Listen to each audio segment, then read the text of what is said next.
Jadilah seperti Sayyidah Zulaikha. Siapa tuh? Istrinya Nabi Yusuf alaihissalam. Dulu Imra'atul Aziz, istrinya bendahara negara awalnya. Habis itu naksir berat sama Nabi Yusuf, karena emang Nabi Yusuf ganteng.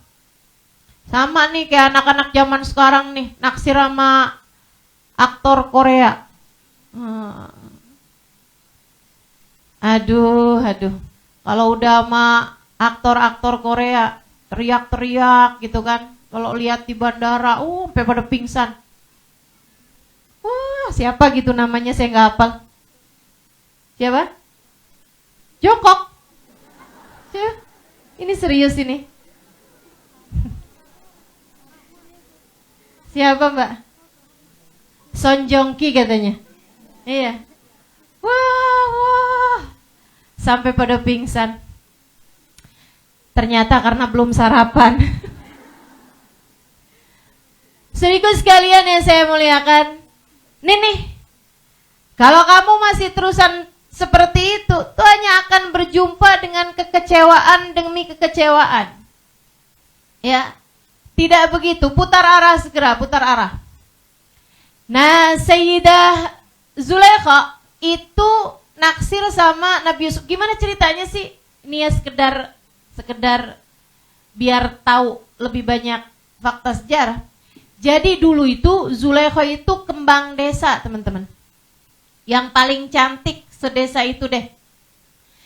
Teman-teman sekalian, ini dia nih kembang desanya. Satu waktu, dan yang melamar dia banyak sekali. Orang-orang semuanya ingin menikah sama Zulaikha sebagai kembang desa. Satu waktu Zulaikha bermimpi, dalam mimpinya itu dia melihat seorang yang cakep banget. Tampan rupawan. Terus dibilang dalam mimpi itu loh suami kamu. Dia adalah Al-Aziz. Al-Aziz itu bendahara negara. Menteri keuangan semacam itu. Akhirnya dia kebangun dari tidurnya dan sejak hari itu kalau ada yang melamar, pertanyaan dia satu aja. Al-Aziz bukan yang melamar saya. Sampai kemudian hal tersebut kedengaran oleh Al-Aziz. Dia pun kemudian melamar. Cuman bedanya Al-Aziz yang ini itu agak tua.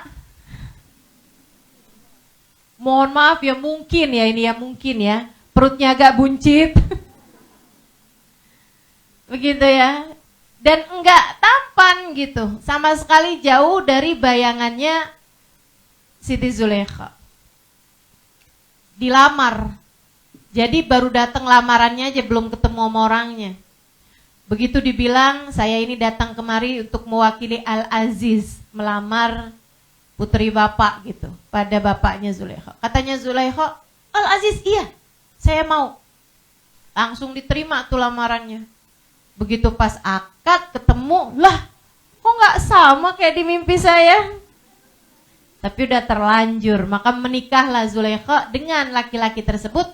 Yang mohon maaf bukan cuman seperti yang tadi saya sampaikan, tidak tampan begitu ya, dan juga tidak semudah yang dia bayangkan. Ternyata juga mohon maaf kabarnya dia adalah seorang laki-laki yang tidak bisa sama perempuan, sama dengan impoten.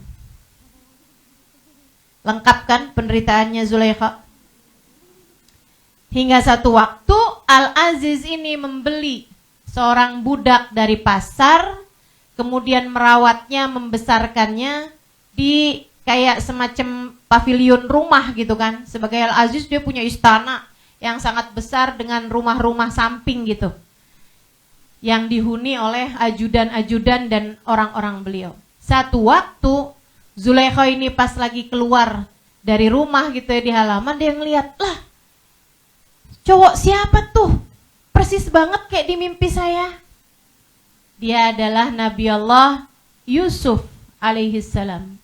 Teman-teman saudaraku sekalian, mulailah Zulaikha kemudian mau makan, ingat dia. Dari tatap mata turun ke, tuh hati-hati adik-adik. Hati-hati nih. Ini nih prosesnya hati itu ya. Pertama lihat gitu kan, kemudian terfitnah hatinya. Adik-adik sekalian, jatuh cinta itu memang dari sananya gitu. Jatuh cinta itu memang takdir. Kita tuh nggak bisa milih mau jatuh cinta sama siapa. Tapi meneruskan rasa hati sesudah kamu jatuh cinta itu yang ada dalam kendalimu. Yang ada dalam kendalimu. Jadi itu memang ujian dari Allah Subhanahu wa taala. Allah taruh rasa hati gitu.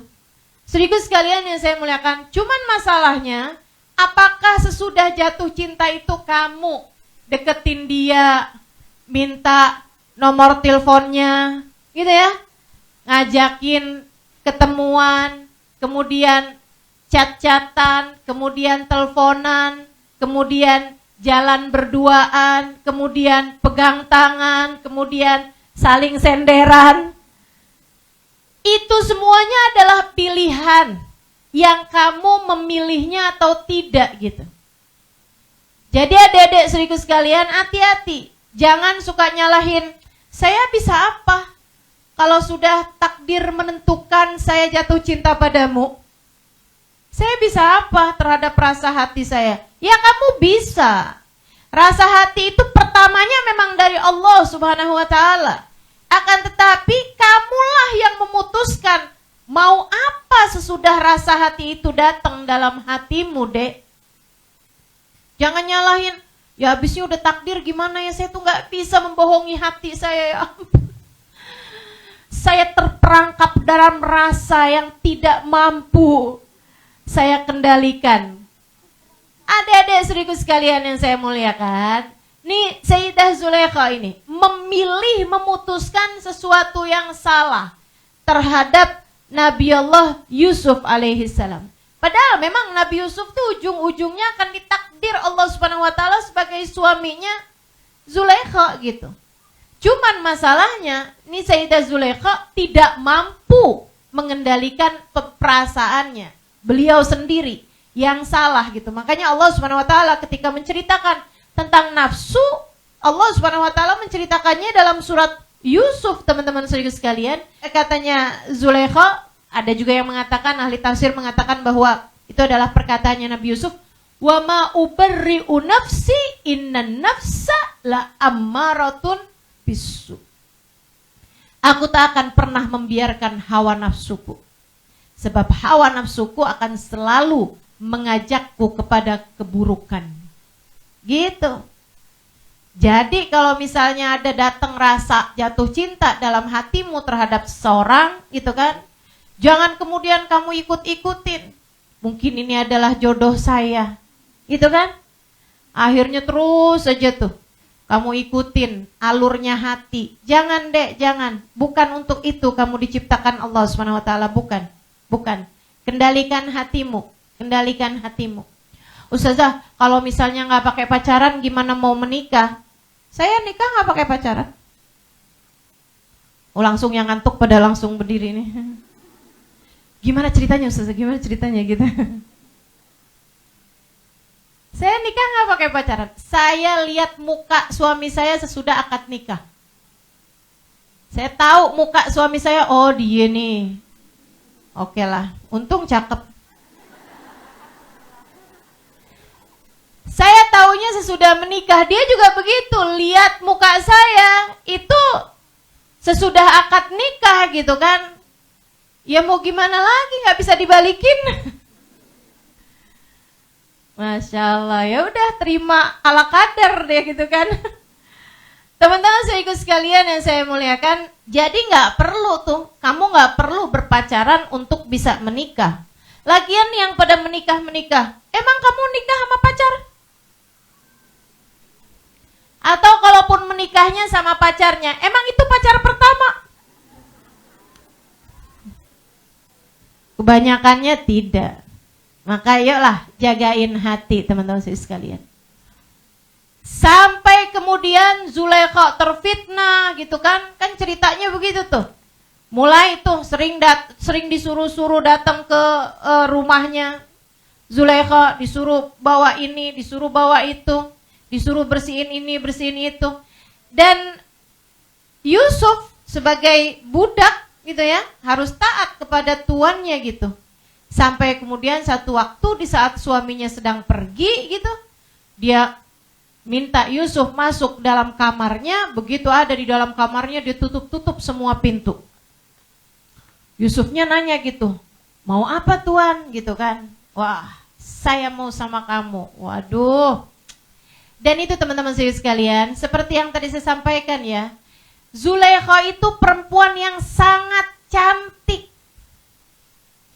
Dan Nabi Yusuf juga laki-laki yang sangat normal untuk suka sama perempuan yang cantik. Tapi apakah rasa itu kemudian dibiarkan? Sudah takdir kita untuk saling mencintai, wahai Yusuf? Iya, wahai Zulaikha. Enggak gitu. Enggak gitu ceritanya, teman-teman. Kamu adalah seorang laki-laki yang pernah hadir dalam mimpiku. Begitu juga dengan dirimu, wahai Zulaikha. Enggak gitu, saudaraku sekalian yang saya muliakan. Tidak pernah dibenarkan percintaan yang tidak halal dalam Islam. Dan cinta itu tidak pernah cukup sebagai alasanmu berbuat dosa. Camkan ucapan saya, adik-adik. Ini nasihat saya kepadamu. Cinta tidak pernah cukup sebagai alasanmu untuk berbuat dosa. Gak ada ceritanya. Habisnya cinta gimana dong? Saya gak bisa mengendalikan rasa hati saya. Seharian saja saya gak teleponan sama dia, hati saya berantakan gitu. Teman-teman saudaraku sekalian yang saya muliakan, jangan biarkan. Ustazah, bagaimana dengan mencintai dalam diam? Ini sering banget nih pertanyaan kayak begini nih. Saya cinta gitu, tapi nggak pernah ngungkapin apa-apa Ustazah, saya diem-diem aja gitu. Cuman dia saya panggil dalam setiap doa saya di akhir malam.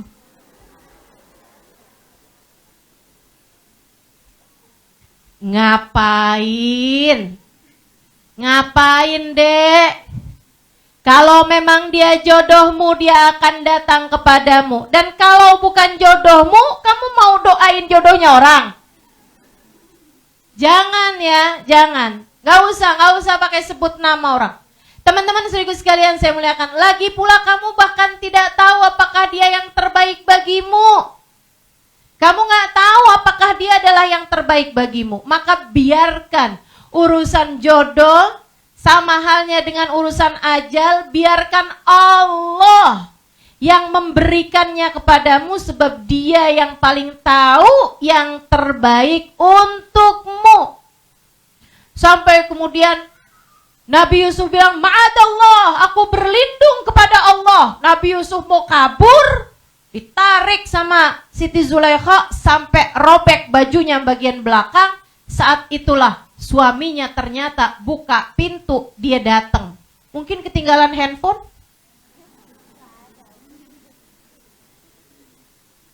Begitu masuk, wah, Zulaikha nih. Liatin ya adik-adik, cinta karena nafsu. Zulaikha langsung ngomong kayak begini nih. Apa hukuman buat seorang laki-laki arada bi ahlika su, yang hendak berbuat keburukan kepada istrimu? Jadi kayak dia nih mau melecehkan aku gitu. Nah, ini cewek biasanya emang kalau udah malu kayak begitu tuh. Udah malu suka kayak gitu tuh. Gitu ya. Apa istilahnya tuh, bermain seolah dia adalah korbannya gitu. Padahal dia pelakunya kan. Nabi Yusuf bingung aja. Akhirnya kemudian katanya Nabi Yusuf, dia yang membawa saya kemari. Sebenarnya suaminya lebih percaya kepada Nabi Yusuf daripada kepada istrinya. Ya kan memang yang paling tahu kita biasanya orang paling dekat sama kita ya kan. Jadi udah paham gitu. Kemudian diputuskan begini begitu hingga akhirnya teman-teman saudaraku sekalian, Nabi Yusuf kemudian berada dalam penjara ya. Karena doanya juga Nabi Yusuf ngerasa ini kayaknya jadi orang ganteng nih susah banget ya. Ternyata jadi orang ganteng dari zaman dulu sampai sekarang susah ini ya. Jadi Nabi Yusuf lebih memilih untuk dipenjara. Beliau pun dipenjara selama berpuluh-puluh tahun Hingga akhirnya kemudian sekeluar beliau dari penjara, teman-teman sekalian, itu juga keluarnya karena memang orang udah tahu bahwa ternyata Nabi Yusuf adalah orang yang bertakwa pada Allah Subhanahu wa taala, dan dia mentakwil mimpinya seorang raja hingga seterusnya ya. Terusnya dari kisah ini yang mau saya ceritakan akhirnya, dan itu saat beliau keluar dari penjara itu, Zulaikha tuh sudah jadi seorang perempuan beriman, memantaskan diri untuk seorang laki-laki soleh. Nah ini nih, kalau saya ditanya, Ustazah apa yang harus saya lakukan sambil menunggu jodoh? Jadilah kamu seorang perempuan beriman yang memantaskan diri untuk seorang laki-laki yang soleh. Sebab at-thayyibat lit-thayyibin. Hanya perempuan-perempuan baik-baik untuk laki-laki yang baik-baik juga. Dan hanya perempuan yang jelek juga, buruk akhlaknya, buruk ibadahnya, buruk perangainya, untuk laki-laki yang buruk juga. Jadi ibu-ibu, teman-teman, adik-adik, saudaraku sekalian saya muliakan, berusahalah untuk bisa meraih kesolehan kamu sebagai seorang perempuan, hingga nanti Allah Subhanahu wa taala, buat adik-adik ya, hingga nanti Allah Subhanahu wa taala jadikan suamimu juga seorang laki-laki yang soleh. Dan buat ibu-ibu juga, jangan selalu aja nyalahin suami mulu. Ya gimana Ustazah, saya jadi perempuan soleha, imam saya aja kayak begitu. Imam saya nih, suami saya Ustazah, dia juga sholatnya terlambat, dia juga kalau bangun subuh kesiangan. Ya saya akhirnya juga jadi kayak begitu gitu. Teman-teman sekalian, gak gitu. Kamu berubah menuju kepada kebaikan, yang di sekelilingmu pun juga akan berubah menuju kepada kebaikan-kebaikan juga. Yang tadi saya mau sampaikan, Nabi Yusuf akhirnya menikah sama Siti Zulaikha sesudah Siti Zulaikha-nya telah meraih cinta, bukan lagi cinta manusia, akan tetapi cintanya Allah Subhanahu wa taala. Saudara sekalian, Siti Zulaikha menjadi seorang perempuan yang bertakwa. Kenikmatannya ada pada zikirnya kepada Allah Subhanahu wa taala. Kenikmatannya adalah saat lisannya menyebut-nyebut nama Allah Subhanahu wa taala. Hatinya terjaga, ia persembahkan hanya untuk Allah Subhanahu wa taala. Ia telah meraih derajat tinggi dari meraih cintanya Allah Subhanahu wa taala. Satu hari Nabi Yusuf datang ke rumah, sudah beliau adalah suami dari Zulaikha ya, dan beliau juga menjadi seorang Al-Aziz, seorang bendahara negara. Persis seperti yang dimimpikan oleh Zulaikha di masa mudanya gitu, di masa belianya. Dia panggil-panggil Zulaikha, Zulaikha, sayang, Zulaikha. Saudara sekalian, ternyata Zulaikhanya nggak dengar karena sedang asyik dengan urusannya sama Allah. Dia sedang zikir, sedang nikmat sekali. Sampai Nabi Yusuf buka pintu mendapati istrinya sedang di atas sejadah. Saudaraku sekalian saya muliakan, sedang beribadah pada Allah Subhanahu wa taala. Dia kemudian bilang, "Wahai Zulaikha, saya dari tadi memanggilmu." Kata Zulaikha, "Maafkan saya Yusuf, saya tidak mendengarmu." "Saya dari tadi sedang berzikir, wahai Yusuf, maafkan saya tidak mendengarmu." Teman-teman sekalian, Nabi Yusuf kemudian bilang, "Dulu aja kamu tuh kalau ngelihat saya nggak berkedip." Kemudian Zulaikha mengatakan, "Kuntu uhibbu Yusuf." Dulu aku mencintai Yusuf, akan tetapi sesudah aku kenal Tuhannya Yusuf, aku tak lagi memerlukan Yusuf. Karena teman-teman, cinta manusia itu semuanya fana. Sebab manusia itu semuanya pasti ada akhirnya gitu. Apalagi percintaan yang dari hawa nafsu. Itu pasti segede apa cintanya, secepat itu pula hilangnya. Sebab sesuatu yang berlebihan hanya akan berubah menjadi sebaliknya dalam waktu cepat ataupun lambat. Saya ulangi. Sesuatu rasa yang berlebihan hanya akan berubah menjadi sebaliknya dalam waktu cepat ataupun lambat. Makanya ada banyak sekali nih cinta manusia nih yang saya liatin nih. Diawali dengan aku tak sanggup hidup tanpamu. Habisnya nikah sebulan, 2 bulan, 3 bulan, 4 bulan, 5 bulan. Kalau berantem bilangnya aku tak sanggup hidup denganmu. Dulu sebelum nikah ngelihat semua orang nggak ada yang cantik selain istri saya, selain calon istri saya, selain pacar, selain dia gitu. Nggak ada yang menarik selain dia. Kayaknya semuanya mendorong ya. Semuanya nih yang menarik cuman perempuan itu aja gitu. Atau dalam pandanganmu semua laki-laki gak ada yang menarik. Yang menarik cuman dia aja. Habisnya menikah setahun 2 tahun gitu, lihatnya yang kayaknya semua orang di luar sana menarik selain istri saya. Sepertinya semua orang di sana cakep semua selain suami saya. Sepertinya laki-laki semua di luar baik semua selain suami saya. Nah itu tuh karena sesuatu itu kalau dasarnya adalah cinta yang karena hawa nafsu hanya akan segera berakhir teman-teman sekalian. Jangan cari cinta manusia. Ia fana. Ia akan hancur. Ia akan habis. Ia hanya akan berada dalam masa kadaluarsa. Rasa itu akan hilang, saudaraku sekalian. Terus kepada siapa cinta ini seharusnya aku tambatkan, Ustazah? Kalau kamu bertanya seperti itu, kamu harus tahu bahwa hatimu diciptakan bisa ngerti jatuh cinta sedalam itu, kemudian ketika ditinggalkan bisa patah hati sedalam itu juga, karena Allah Subhanahu wa taala hendak mengenalkan kepadamu cintanya yang sejati. Allah ketika mencintai seorang hamba, dipenuhinya tangki cinta, tangki hati hamba tersebut dengan cinta yang utuh darinya, membuat dia tak lagi perlu terhadap cinta siapapun. Seorang anak yang dipandang Allah dengan pandangan penuh cinta. Seorang anak yang dipandang Allah Subhanahu wa taala dengan pandangan penuh rahmat. Teman-teman saudaraku sekalian, ia mulai merasakan cinta Allah Subhanahu wa taala. Ia tidak lagi sibuk mencari-cari cinta orang tuanya. Ia tak lagi sibuk mengemis-ngemis cinta dari orang-orang di sekelilingnya. Ia tak lagi sibuk mencari-cari perhatian dari orang-orang yang ada di sekelilingnya. Sebab ia tahu dimanapun ia berada, Allah selalu bersama dengannya. Dia cukup dengan kasih sayang Allah. Dia cukup dengan pandangan rahmatnya Allah Subhanahu wa taala.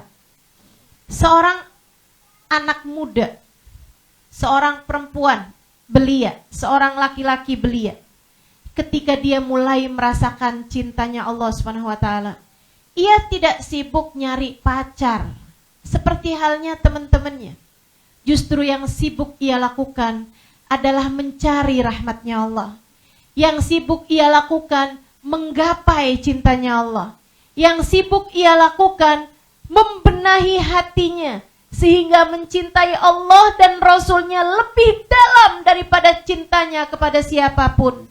Di saat malam ia menengadahkan tangannya sesudah beberapa rakaat sholat yang ia lakukan.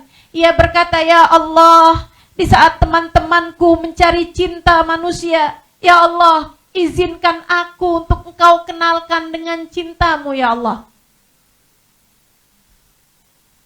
Ya Allah, izinkan hatiku mencintaimu. Dan Engkau pandanglah aku dengan pandangan cintamu. Ia sibuk mencari cinta Allah SWT dalam hidupnya. Ketika ia berpakaian, ia tidak lagi berpakaian mencari mana ya pakaian yang membuat saya paling akan dilirik, paling akan dilihat sama laki-laki. Ia ketika berpakaian, ia berpikir, apakah ketika saya berpakaian seperti ini Allah ridha, Allah cinta padaku? Ketika dia berbicara, ia tidak menjadikan kata-katanya sebagai kata-kata yang paling menarik untuk didengar oleh orang lain. Akan tetapi ia bertanya pada dirinya, jika saya mengatakan seperti ini, apakah Allah ridho pada saya? Ia menjadikan dorongan dan motivasinya untuk berbuat segala sesuatu adalah meraih dan menggapai cinta Allah Subhanahu wa ta'ala. Ketika ia bahkan sebagai seorang perempuan, sebagai seorang istri dari suaminya, ia pun juga tidak sibuk-sibuk mencari cinta suaminya. Sebab dia bahkan faham cinta suaminya berada dalam kendali Allah. Hati suaminya berada dalam kendali Allah Subhanahu wa ta'ala. Ia hanya sibuk mencari cinta pencipta suaminya, Allah Subhanahu wa ta'ala. Sebab ia tahu, suamiku adalah hamba.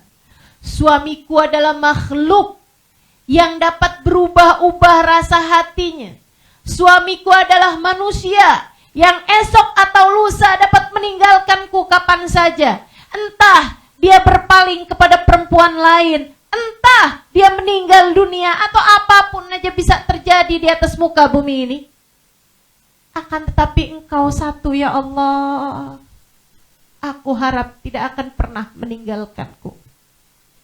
Makanya saya suka bilang sama para istri-istri yang kadang-kadang curhat sama saya meskipun sekarang sih saya nggak ada sesi curhat-curhatan ya. Udahlah, kita sebagai manusia sama-sama menjalani kehidupan di atas muka bumi ini. Mudah-mudahan yang saya sampaikan bisa menjadi solusi bagi setiap permasalahan yang dihadapi. Teman-teman sekalian, saya suka sampaikan kepada teman-teman, apabila cinta manusia berpaling darimu, itu adalah cara Allah untuk mengenalkan kepadamu cintanya yang sejati. Terkadang kamu dibikin patah hati bahkan oleh orang yang paling kamu cintai. Para istri, dengarkan saya. Saya tahu betapa kamu sangat mencintai suamimu. Akan tetapi terkadang Allah Subhanahu wa ta'ala membuat hatimu patah dari suamimu. Kecewa luar biasa kamu. Menangis meraung-raung dirimu atas kehilangan cinta dari suamimu. Padahal sejatinya Allah Subhanahu wa ta'ala sedang memutuskan tali cintamu dengan suamimu. Karena Allah Subhanahu wa ta'ala hendak berkata, bergantung, mencintai manusia, membuatmu bisa kecewa semacam itu. Akan tetapi cintamu padaku, aku tidak akan pernah mengecewakanmu. Saat cinta kepada manusia membuatmu kecewa, itu adalah cara Allah untuk mengenalkan kepadamu cintanya yang sejati. Tapi kadang-kadang perempuan suka gak ngerti. Akhirnya dia malah gini, oh suami saya berpaling hati, dia pikir dia aja yang bisa, saya juga bisa.